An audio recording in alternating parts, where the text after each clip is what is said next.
నిన్నటి వరకు అంతా మీరు ఘనాపాటి అన్నారు. ఇప్పుడు గరికపాటి ఈ ప్రేలాపనలేమిటి అంటున్నారు.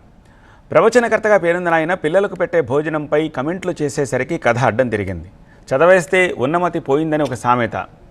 సో అలా ఇప్పుడు ఇలాంటివన్నీ పద్మశ్రీ గరికపాటి నరసింహారావుకి సరిగ్గా సరిపోతాయంటూ సోషల్ మీడియాలో విపరీతమైన కమెంట్స్ వస్తున్నాయి. ఇప్పటివరకు ఆయన ప్రసంగాల్ని భక్తిగా శ్రద్ధగా విన్నవాళ్ళు కూడా ఈ ఒక్క మాటతో హట్ అయినట్టున్నారు. పేద వర్గాల నుంచి తీవ్రమైన విమర్శలు వస్తున్నాయి. ప్రజా సంఘాలు, పౌర హక్కుల వాళ్ళనే కాదు, మనసున్న ప్రతి ఒక్కరూ గరికపాటి మాటల్ని తప్పుపడుతూనే ఉన్నారు. చదువు విషయంలో ఆయన చెప్పాలనుకున్న భావం ఏదైనా కానివ్వండి, కానీ చెప్పిన తీరు మాత్రం దారుణం అంటున్నారు.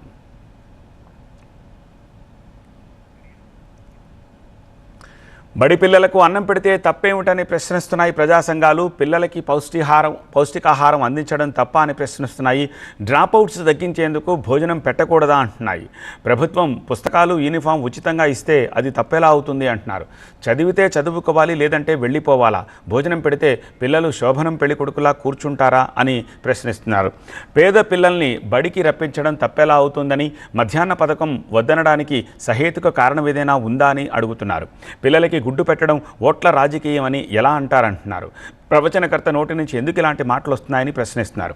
తన మాటలు వక్రీకరిస్తే ఒరిజినల్ వీడియో ఎందుకు తీసేశారు అని చెప్పి ప్రశ్నిస్తున్నారు. తన మాటలు ఇంత వివాదాస్పదమైన ఇంతవరకు గరికపాటి బహిరంగంగా స్పందించలేదు. గరికపాటి అభిమానులకు గమనిక అంటూ ఓ చిన్న ప్రకటన ఇచ్చారు. స్క్రీన్పై ఆ ప్రకటన చూస్తున్నారు. రాజమండ్రిలో జరిగిన తెలుగు ప్రపంచ మహాసభల్లో గురువుగారు మధ్యాహ్న భోజనం పథకంపై విమర్శలు చేసినట్టుగా వస్తోన్న వీడియో వక్రీకరించింది అంటూ అందులో పేర్కొన్నారు.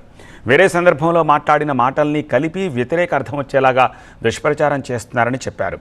ధనవంతులు ఔదార్యం చూపించి పేదలను ఆదుకోవాలని, పిల్లలకు పాలు, పౌష్టికాహారం అందించాలని తన ప్రవచనాల్లో 100 సార్లు విజ్ఞప్తి చేశారంటూ గుర్తు చేసుకున్నారు. గురువుగారిని పేదలకు దూరం చేయడానికి కొందరు మూర్ఖులు దుష్ప్రచారం చేస్తున్నారని అన్నారు.